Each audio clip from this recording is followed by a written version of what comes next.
বাংলার প্রাচীন জনপদ কোনটি? এটা সঠিক অ্যান্সার হবে হুন্ডু। প্রশ্ন, কোন দেশের সাথে বাংলাদেশের বাণিজ্যিক ঘাঁটি সবচেয়ে বেশি? এটা সঠিক অ্যান্সার হবে চীন। বাংলাদেশের সর্বোচ্চ রাষ্ট্রীয় পদক কোনটি? এটা সঠিক অ্যান্সার হবে স্বাধীনতা পদক। তারপর প্রশ্নটা দেখুন, বাংলাদেশের প্রথম নারী প্রধানমন্ত্রী বেগম খালেদা জিয়া কবে মারা যান? এটা সঠিক অ্যান্সার হবে 23 ডিসেম্বর 2025। তারপর জাতীয় শহীদ সেনা দিবস কবে? এটা সঠিক অ্যান্সার হবে 25 ফেব্রুয়ারি। এখানে প্রত্যেকটা প্রশ্ন বর্তমান প্রেক্ষাপটের উপর, এগুলা থেকে শতভাগ কমন পাবেন ইনশাল্লাহ। তারপরের প্রশ্ন, বাংলাদেশের জাতীয় পতাকার দৈর্ঘ্য প্রস্থের অনুপাত কত? এটা সঠিক অ্যান্সার হবে 10:6। তারপরের প্রশ্ন, মুক্তিযুদ্ধের সময় বাংলাদেশকে কয়টি সেক্টরে ভাগ করা হয়েছে? এটা সঠিক অ্যান্সার হবে 11টি। তারপরের প্রশ্ন, প্রথম কারা বর্ণমালা উদ্বোধন করে? এটা সঠিক অ্যান্সার হবে ফিনিশিয়ারা। তারপরের প্রশ্ন, কোনটি সুন্দরের সমর্থক শব্দ? তো এটা সঠিক অ্যান্সার হবে গরুর নাম্বার মনোরম। তারপরের প্রশ্ন, বাংলা ভাষার যৌগিক শব্দধ্বনি কয়টি? এটা সঠিক অ্যান্সার হবে 25টি। তারপর বাংলা ভাষায় ব্যঞ্জন বর্ণ কতটি? এটা সঠিক অ্যান্সার হবে 39টি। মাই বার্থডে ইজ ড্যাশ ফেব্রুয়ারি, এটা সঠিক আনসার হবে ইন ফেব্রুয়ারি। তারপরের প্রশ্ন, he is out of luck, এর সঠিক উচ্চারণ কী হবে? ট্রান্সলেশন, এটা সঠিক আনসার হবে তার পোড়া কোপাল। তারপরের প্রশ্ন, ডাক্তার ডাক বাক্যটির ইংরেজি অনুবাদ কী হবে? এটা সঠিক আনসার হবে কল ইন এ ডক্টর। আপনার পুরো সাজেশনটি আপনারা নিয়ে যাবেন, নিয়ে ভালো করে পড়বেন, ইনশাল্লাহ অবশ্যই ভালো একটা রেজাল্ট করতে পারবেন।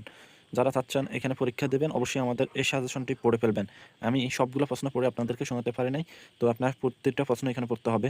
এখানে বাংলা, অঙ্ক, ইংরাজি সাধারণ জ্ঞান থাকবে, আর অঙ্কগুলার আপনার সলিউশনও থাকবে এখানে ব্যাখ্যা সহ।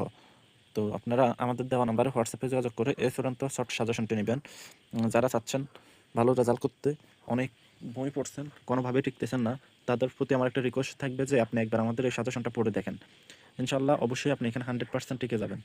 এখানে প্রত্যেকটা প্রশ্ন খুবই গুরুত্বপূর্ণ, কমন উপযোগী, সবগুলো কিন্তু কমন উপযোগী প্রশ্ন এখানে। আপনারা আমাদের দেওয়া নাম্বারে হোয়াটসঅ্যাপে যোগাযোগ করলে আমরা আপনাদেরকে হোয়াটসঅ্যাপের মাধ্যমে পিডিএফ দেবো। এটা আপনার মোবাইলের ভিতরে পড়ে ফেলতে পারবেন, যেহেতু এমসিকিউ পরীক্ষা হবে সেক্ষেত্রে আপনাদের এটা মোবাইলের ভিতরে পড়ে ফেলতে পারবেন, আর একবার দেখলেই কিন্তু প্রশ্নগুলো মনে থাকবে। তো আপনারা বসে না থেকে সময়টাকে কাজে লাগান, 1-2 দিন সময় পেলেও এই 1-2 দিনে ভালো করে পড়ে ফেলবেন। পড়া ছাড়া আপনার টিকার কোনো বিকল্প নেই, এটাই আপনাদের একটা সুযোগ। তো চেষ্টা চালিয়ে যান, আমাদের এই সাজেশনটা পড়বেন। এটা এতটা গুরুত্বপূর্ণ, যারা কখনো যদি সরকারি চাকরির পরীক্ষা দিয়ে থাকেন, যারা আমাদের থেকে নিয়েছেন, তারা অবশ্যই জানেন যে আমাদের সাজেশন থেকে কী পরিমাণ কমন আসে। তো এই সাজেশনটার বাইরে আর কিছুই পড়া লাগবে না, শুধু এটা পড়বেন। এটা পড়লে ইনশাল্লাহ এখানে টিকে যাবেন। আপনার অনেকগুলো বই এখন আর সবগুলো রেখে দেন, রেখে দিয়ে শুধু এই সাজেশনটা পড়ে শেষ করেন। এটা শেষ করলে ইনশাল্লাহ এখানে আপনাকে টিকার গ্যারান্টি দিলাম আমি ইনশাল্লাহ। তো সবাই ভালো থাকবেন, সুস্থ থাকবেন, আল্লাহ হাফেজ।